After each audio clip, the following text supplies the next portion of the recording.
Hello and welcome back. Welcome back to the web series of Digi India Squad.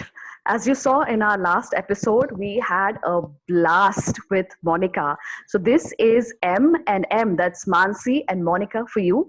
And in this web series, we plan to introduce all the things that SMEs are required to know about digital marketing and the digital media part of it.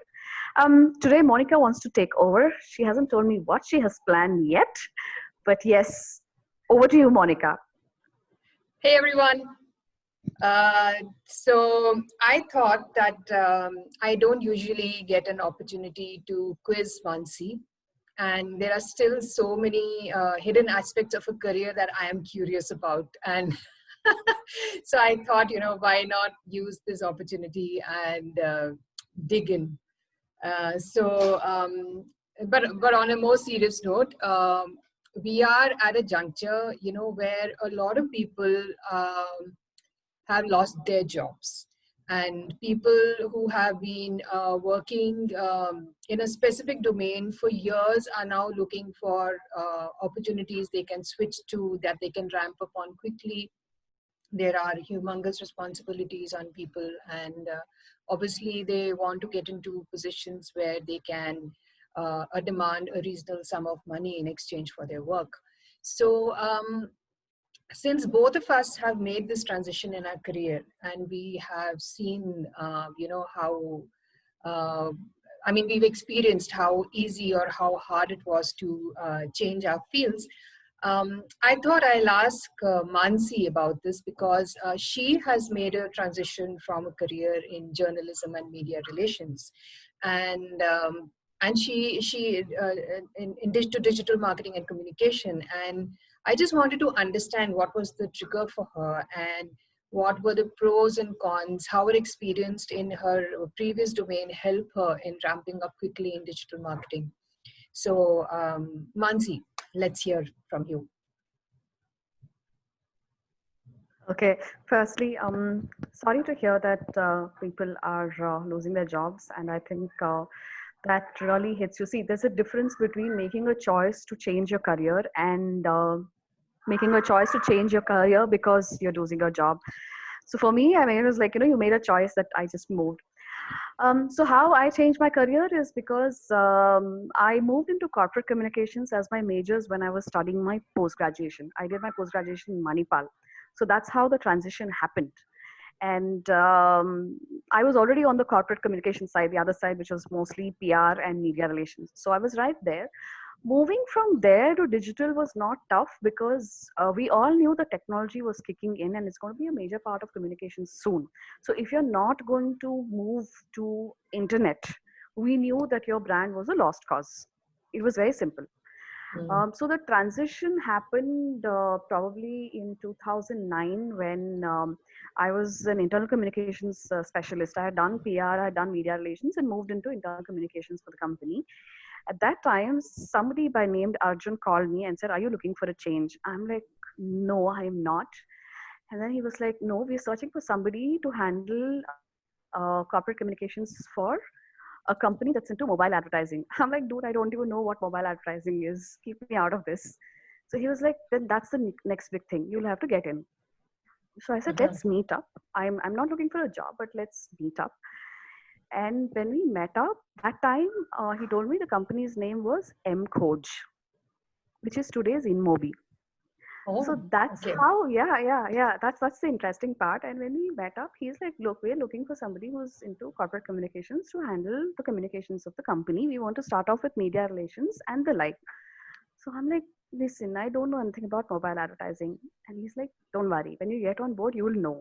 Of the little bit of questions he had asked me, he said, "You will figure it out because you're not new to communications. So it's just the Mhm. mode, delivery that you need to figure out." I was like, "Fine." And it took like 2, 3 months after that to decide. And then I went on board. And then the transition happened in less than a month. Uh, at that time, we had all the founders, like, Naveen was there, Abhay was there, Amit was there. All of them were there. Abhay and Amit were mostly traveling, but Naveen would sit down with us and teach us. Okay, he knew we were all newbies, so he would actually sit down and teach us. Okay, and that's where my journey, and the best part was, it was not just the mobile advertising bit. That time it was all about numbers. So I started my Mhm. digital journey with numbers. That's how, the analytics part just kicks in. So that's what fascinated me, and that's how I joined the digital marketing bandwagon actually. So Okay. I'm still interested in the analytics part. So that's how I moved away from journalism and corporate communications. I was handling the corporate communications for the company, but I moved into the advertising, the mobile advertising part of it. So InMobi gave me the platform, and thank you, Arjun, for finding me from nowhere, and thanks, Naveen, for spending that precious time and changing my entire career after that. So that's the story we have, Monica. Great. I really I didn't know this, so I'm like super super excited to finally hear the story. Okay, this is great. So actually, that brings a very interesting thing to my mind. Today itself, I got a subscriber on my website, and so this is a girl who wants to learn about content writing, and she was asking me, that I want to jump into a career in content writing or digital marketing, but I don't know where to start. What should I do? And she actually said that I am interested in content writing, and I did a search and I found that content writing courses and digital marketing courses are there. So like you had this wonderful advantage of working under somebody who knows the ins and outs of that domain, and to kind of work like and do an internship kind of opportunity. Many people don't really get that opportunity, so that's a wonderful thing. And I think one of the reasons we wanted to do this web series was also because we do understand that not everybody gets that chance to get into a course, and that should not stop them from gaining knowledge in a particular domain if that is where they are interested. And in today's time, with the plethora of knowledge available for free on the internet, um, not having access is the one thing that can kind of stop you if you are in a situation where you do not have access to that information. But lack of information certainly cannot be a reason for you to not go forward. So on that thought, since Mansi, you have spent a fair amount of your time training students on digital marketing, not just in Bangalore but also in rural parts of Karnataka. And let me break this into two parts. In the first part, let me ask you this: for the students who come into the centers where you train them, what do you think that they are, and once they complete the course, what do you think they are prepared for or not prepared for to make them really ready to get into the industry? Because I myself have been a trainer in a center, so I know that there are some things which are a little, theoretical. And when you get into an organization, you are expected to know some things which were probably taught to you at the tail end of the course. And those are the most important things sometimes that an organization expects you to know. So, what is your take on that? Okay, so for my first question to you is, let's look at all the academies and the institutes and whatever that is there which is teaching you digital marketing right now. Okay, if you look at the top 5 or 10 of them, I want to understand the trainers there who started their academies of institutions. Where did they get themselves certified from? Nowhere. Trust me with this. If you look at all the digital marketers who started like 10 years ago when we all started digital marketing, we didn't get ourselves certified from anywhere. We just learned Mhm. on the go, right? Right. So, so all those people who are searching for digital marketing, let me tell you this: that um, digital marketing as a course can give you some theory, but it will not give you what it needs. It's the same funda when you do your graduation, post graduation, Hmm. everything, right? So theory is very different. Engineering or not, MBBS or not, why you expected to do that house surgency? Because you get that hands on. So what happens is when you join a company, it is very less to do with your theory actually. It's about time management. It's about how you can Hmm. find new information. Like Google will launch something every day. Facebook will launch something every day. Insta is changing everything every day, right? So it is your ability to actually do that homework and come back and say, yes, I'm ready to do this. That's the difference. That's the only difference, because you will know the theory bit. Okay. Every course will teach you the theory part of it. Okay. What is lacking is, yes, definitely these soft skills and your ability or attitude to learn. So what I feel is that one is the soft skills, which is definitely lacking, because I see people take up digital marketing because they haven't got any other jobs, and they're like, digital marketing is the new future, so let me take it up. The question is, are you cut out for it or not? Okay, that's the first thing you need to answer. Second thing is definitely your soft skills. Okay. The third thing I want everybody to look into it is because, see, I come from a journalism background, I come from a corporate communication background, I handle PR, media relations, image management, just about everything. Understand the context. Let there be a holistic approach.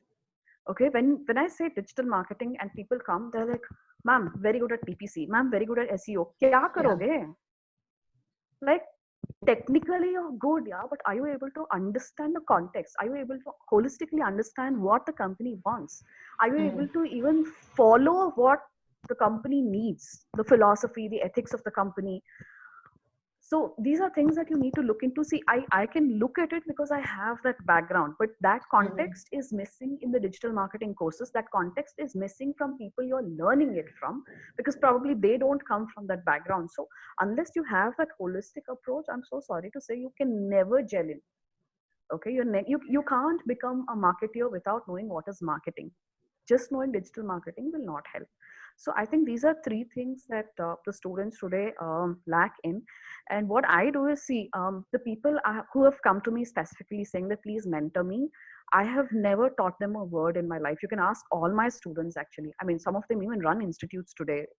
So if you ask them, they're like, Mansi never taught us anything. Okay, I've never taught them anything in digital marketing, but the one thing I've done is question them. Okay, and made them do things. Like, today, this is the context. What will you do if a brand comes up like this? Do your ad copy, or how will you approach this? How will you do persona mapping? I have made them walk up to the streets. I'm like, you go find out what is the persona. You go find out what is happening in the market. So unless you have this hands-on experience, it doesn't work. Even now, I just finished one batch of students, one whole semester of last year of journalism, where I handle digital media and journalism. I made them do their internships, and they were like, ma'am, you've gone crazy. I used to make them work at 11 in the night, 4 in the morning. My meetings with them were at 5 in the morning. They're like, ma'am, we've never ever even woken up at this time. Have you ever thought of students wake up at this time? I'm like, theek hai, ab chalo shuru karo. So these are students who will be industry ready, at least from a soft skills point of view. Okay, training, see, training can be given to anybody, right? The question is, do you have the attitude to learn? And that comes from your soft skill strength. So this is what I feel is lacking in today's people. Not everybody though. There are certain chunk who are like really good and they will move forward. Okay, but this little bit of adjustments, time management, little bit of discipline will take everybody really far. Yeah, I agree to that completely, because attitude is everything. Anybody can learn if they have the willingness to work hard. And in fact, I'll emphasize on the work hard versus the, like, I was born with talent kind of pitch, which many people kind of give sometimes, that this person is a born seller, this person is a born marketer, and all that. Skills can be gained with practice, and there is no shortcut to that. So you just have to put in the work. And for somebody who is starting off, who does not know where to start off, as I said, that there is a huge amount of information available. But then after you take that information in, you're supposed to implement it. If you don't reach the point where you actually implement it, then it's a waste. You will not really gain the knowledge to grow yourself. Right. So thanks for that, Mansi. So you have trained students from rural areas also, right? So today I was seeing a newspaper article, and and they were announcing the class 12 exams that are going to happen soon, and they had shared the count of the candidates. And I saw that there are more candidates in rural areas than in urban areas, and that was such a nice number to see, because it was so evident, that the only thing that has been stopping people in rural areas from moving forward in certain streams is the inaccessibility, right? And now with India making great strides in the digital aspect and bringing digital infrastructure to rural areas, and a lot of uh, non-governmental organizations and private organizations also, really committing to this. Since that access has been established, it's changing the story. And that's great to see. So you have been training students in rural areas as well. So what difference do you see there in the rural versus the urban community? And in your experience, what would you say are the challenges and opportunities that people in rural areas should really be thinking about? It's a very good question. That's a very good question. See, when I started my digital marketing training career, that was about 5, 6, 7 years ago, actually. The only motto was, if I've seen so many innovations come out from different parts of the planet, and they make it big only because they have access to internet. We have better innovations, we have better brains, and these are things that are being practiced every day in the villages, and we don't come out with it only because we don't have that access to internet. That is all. Otherwise, I can't see a difference. So the idea was to ensure that I train people in the rural places, increasing the digital literacy. So coming to your question, the one thing that I see, the difference between urban and rural, is that, in fact, a couple of companies have gone on record and said, if you're hiring freshers, don't hire them from the metros. Okay. Why? Yes, and these are leading MNCs. Mm-hmm. They don't want people from the metros anymore. No, not even the cosmopolitan. I mean, no, they just don't want it, because they see that, you just feel that, you're entitled.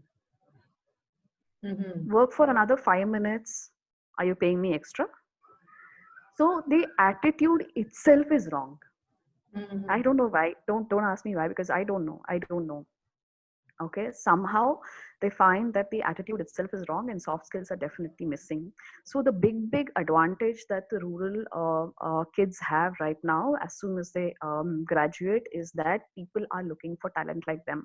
And the talent here is time management and discipline. Just these two things. As you said, skills is something that anybody can inculcate in you. Trust me, any company that is hiring people today is not looking for skills in terms of technical skills. Okay, because I can make you learn digital marketing in a month. 8 hours a day that you sit in the office, if I make you look at videos and start looking at, having your own accounts and running ads and probably giving out communication or publishing creatives and things like that, or coordinating within, that can be learned. Of course, you need a little bit of attitude and aptitude for that, but that, I think, is something that everybody has. Okay, a little bit of communication skills that need to be sharpened, they'll teach you all that. But the big advantage that the rural kids have is that they have the discipline, they have respect, they are sincere, they're hardworking, they put in a lot of efforts. So this is something that they definitely have as an advantage. Coming to the disadvantages, I wouldn't say it's a disadvantage. It's quite a challenge which everybody is trying to put it together. So today what we see is internet is everywhere in terms of network. Okay, people have internet everywhere. They are using WhatsApp. They can do video calls over WhatsApp. So they're already using it. But the biggest challenge is gadget literacy. Do we even know what our gadgets can do? That is the question that we have. They have very expensive mobiles, whether it is rural or urban. Now that disconnect is gone now. Okay, they have very expensive gadgets. They have Macs, they have iPads, they have iPhones. The only thing they use it for is WhatsApp video calls. So that is a bigger challenge today, because what I see is, I mean, they see, people who can afford education will do it. People who cannot afford education, who go to government schools, that itself is becoming an affordability issue right now. But though they also have phones, their parents have phones. Okay, so if you look at tier 2, tier 3, tier 4 cities also, they can afford that phone, they can afford the gadget, but they are not able to understand the gadget literacy, that part of it. To look into what the gadget can offer you itself is a big challenge today. So internet is Okay. there, infrastructure is there, but the ability to move forward and try and understand, they're stuck with probably social media sites, they're stuck with WhatsApp. I mean, their knowledge is limited, as in they don't even know where to go to find out. So there must always be one person to actually tell them that, hey, there's something called Zoom, hey, there's something called Coursera, hey, there's something called online Stanford University where you can take up courses free. So these are things that somebody needs to tell them, because they are unable to use the opportunity that's been provided to them in a digital way. That's what I have found as the disconnect when it comes to the rural side. Of course, I'm not going to talk about places where infrastructure is not there. Affordability is the biggest problem that they have, and then internet is not there. So I'm not going to talk about that, but I would like to talk about people who have access to it, where it's becoming a challenge because of these reasons. This is what I Mm, find as the urban and rural connect. mm. So just a random thought, and I have these random thoughts. So, so do you think it's because so the people you train would be like late teens, early 20s, right? Mostly graduates, Yeah. So undergraduates, what I found postgraduates. is like if you give a really small child, I mean, say somewhere around the 8 to 14 age group, 15 age group, and if you give a gadget to them, they tend to figure out things very quickly because many thoughts have as yet not cemented in their heads. Like as we grow older, we tend to think in certain lines because we have kind of become conditioned and we have certain expectations. Our resourcefulness and our out of the box thinking becomes a little stunted, unless of course you have been in that kind of an environment where it is encouraged. But in most cases, and especially in families today, especially Indian families which have a lot of focus on the education, the academic side and all, a lot of out of the box kind of thinking and all is not really encouraged. But if you see a very young child who's not yet swarmed down by these things, he will just he will not have any fear, right, of breaking something or something going wrong and all, because he'll just explore. I think maybe that could also be it, because if I'm thinking about these kids, the only reason they will not be assuming, that they have the infrastructure, the accessibility to the internet is there, the only reason they will not be able to use their gadget very well is that they are not coming up with the right questions. Very true. Very true. See, me and you, why do we use the internet? We are waiting, right? We are waiting for those Google blogs to tell us, okay, what is new? We are waiting for social media sites to tell us what is new. I want to see what is new in my industry, okay? Versus the rural, it's always about TikTok, it's always about Insta, it's only about connecting with your friends. And until the friends find out Mm. something new and talk about it, you will not. Even though internet has this huge, it's an ocean, it's an ocean of knowledge. So that's why there's a saying, university is a place where pebbles are polished and diamonds are dimmed. I don't know who said this, okay, Okay. but there's a very famous saying, right? Mm. Our education system is flawed, and that is why I'm telling you again and again, when I train my students, there is nothing called teaching, there's only learning. And there are so many, okay, the kind of students I have mentored, you won't believe it, they have gone so much ahead of me and I am so proud of them. Today when I talk about Facebook, they're like, ma'am, this new thing has come up. I'm like, okay, sorry, I did not read the latest blog. These are things that they tell me, so I'm very proud of them that they're able to do this. At least they know what to search for and where to search for it. So I Mhm. wish that I can go out there and tell people, let's learn together and let's learn where to learn these things. That's what is needed today, both urban and rural, not just rural in this case. Both urban and rural have a challenge, but urbanites at least have that exposure to find things out. Rural, that exposure is also not there. That's the big difference that we have. Mm. So, a final question, Mansi.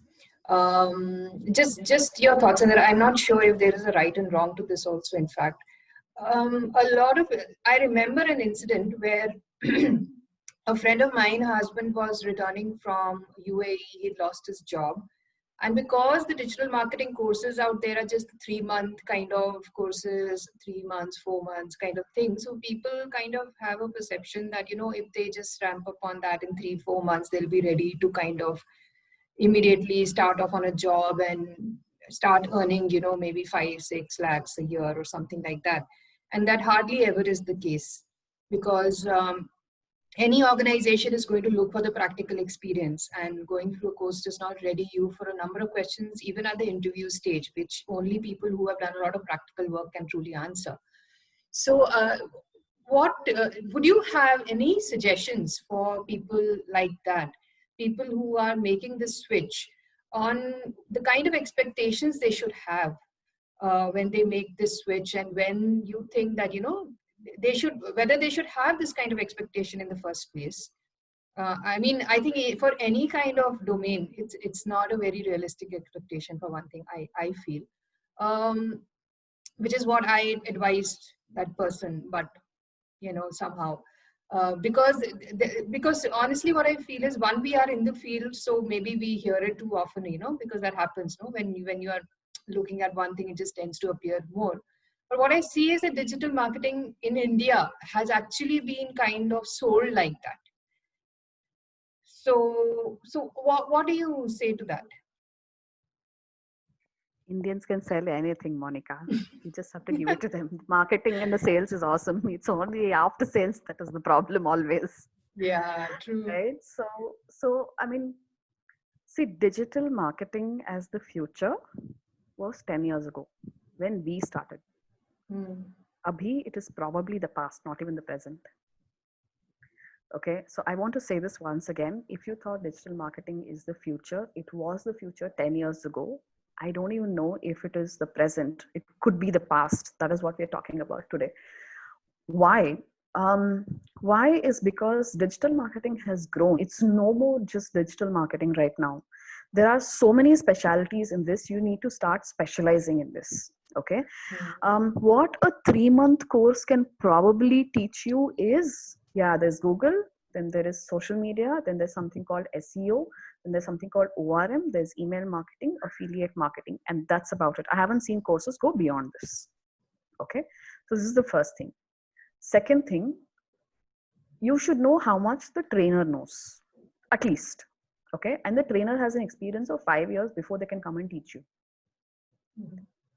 Okay. And they would have done a lot of experimentation before they can get to be a trainer and teach you this. So the question is, will you have the experience and the exposure of that 5 year? Which is not the case. Okay. So, if you don't have practical experiences, it won't help. And I've seen courses where they say we give you practical experiences where, you should have your own Facebook page, you should have your own Twitter account, and you should start advertising and things like that.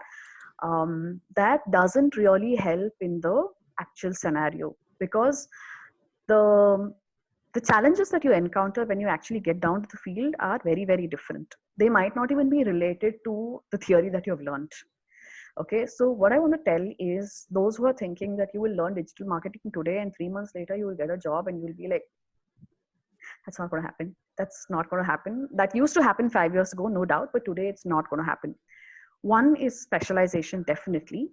But let's start from the basics. Do you have any idea of communications marketing? Today, either you need to understand the entire thing, like, you should know what content writing is, you should know what media is, offline media, traditional media, how it works, how they actually gauge performances, and what is marketing, the 5 P's, the 7 P's, everything. If you understand what branding is, what image is, if you have an understanding of all these things already, like a fair understanding, and you've worked in this field, then that 3-month course makes sense, because you've got that foundation. Otherwise, it's a long way off, friends. It's a very long way off to, have a thorough understanding of how these things work, and then take it up, because you're accountable. Tomorrow, if you're taking up a digital marketing job, you're accountable for what it is. Okay. So this is the first thing. So as I said, this is being sold amazingly well, but this is the first thing. So this is the reality. I want to take a step back and tell you digital marketing cannot be your career. I am so sorry to tell this to everybody. Digital marketing cannot be your career ever, especially in the present times. Digital marketing can only complement what you want to do in your life. Okay, so let's put this straight. If you're passionate about automobiles, please go and join as a digital marketer for the automobiles. Then you need to know more about automobiles, and digital marketing is just going to complement what your passion is. Please do not take up digital marketing as a career. Trust me, that is where is a major failure. You will go and join a company which you have no clue about products, services. If you're just a digital marketer, you'll only know the tools, and that won't help you if you don't have that passion for that particular subject, the topic. um, it's not going to take you far too long. So these are two mistakes that people do, which I want to tell you is not going to take us very far. Okay, digital Mm. marketing can only complement your passion. And with COVID, if you're losing jobs, great, this is an opportunity for you to take that step back and ask yourself, hey, what am I so passionate about? And then take it up. Like, you can take it up on your own. Digital marketing helps you to grow, right? It goes viral. Social media helps you to go viral, right? So these are things that you should think of in this COVID situation. Actually, digital marketing is only going to complement your passion. It cannot be your career. Those who are thinking that it should be your career, forget about it, unless of course you want to specialize in it. I've seen people who are crazy, like Google ads. They're crazy. Social media, they're crazy about it. So that Mm. craze, they're passionate about social media itself. So these are people who specialize. Eventually they specialize, they will find something and they specialize. Like if you look at Monica right now, I mean, she's completely into content. So she's just specializes in content. Anything that is new in content, she'll just gobble it up. Right. So this is what you need to start looking at. You need to be passionate about something, and digital marketing will only help you get there. It's not going to be a career from the 3-month course that you're learning if you do not have a background. Mm. I hope that I answers think your question. it answers my question, and I'm very glad it addresses this point because I was really thinking that people have to stop looking at digital marketing as this magic wand. This kind of rose-colored glasses, it's high time they were taken off. And yeah, I'm talking in India. In other countries, maybe the space is more mature and it's different. I really can't talk about how it is positioned there. But the way it was hyped in India and the way it is hyped even today, it's very important to get your expectations right because you could really be barking up the wrong tree only to be disappointed at the end, which is a very unfortunate thing. It's very important to first, as Mansi says, focus on where you want to grow, and then you will find all the necessary tools and knowledge that you need to grow in that direction. So that clarity is extremely important, and without that clarity you'll just waste a lot of time in your life. And I have also done it. I'm not saying that I have not done it. I have done it. I also learned these lessons a little later in life, but what she said is absolutely right. Okay, so yeah, Mansi. Perfect. So yeah, one last thing. What I have learned in my career as a communication specialist, whether it is journalism, PR, corporate communication, media relations, consulting, digital marketing training, is find good people to work with. Find people Hmm. who always know a lot more than you. Find people who you can learn from. Okay, that is your battle half learned. Okay, it's you've won it. You find people like that, they'll mentor you. You have won that battle. The rest Hmm. is about you learning it. That's all. So I think this is a very important part of learning, especially in the digital field. Hmm. Great. So this has been good. Lots of myths busted in this episode. So I'm They're not glad going to like we us, Monica. They're not going to like us. no, Trust me, they're because not going to like us uh, out there. that's fine. But don't dislike us too much. Because no, it's very important to have your expectations right, and not to believe that any shortcuts are available to get you started on this. Digital marketing is a wonderful field to be in. It's very exciting, but unless you're in love with it, and you won't really understand what I'm talking about. So Very true. so yeah, so just don't jump into something because it's you've heard is the new hot thing out there. make sure that you understand it completely, all the pros and cons and all the work that will be required to get into to progress in that on that road. Okay, so I think we should close here. We've covered a fair amount of information this time, and so if you have any questions, we have the digiindiasquad.gmail.com email ID. Actually, I leave these housekeeping tasks to Mansi. She's much better at them. So she'll spell out the whole thing and all that. I'm really not good at it. I'm Right. passing it on to Mansi.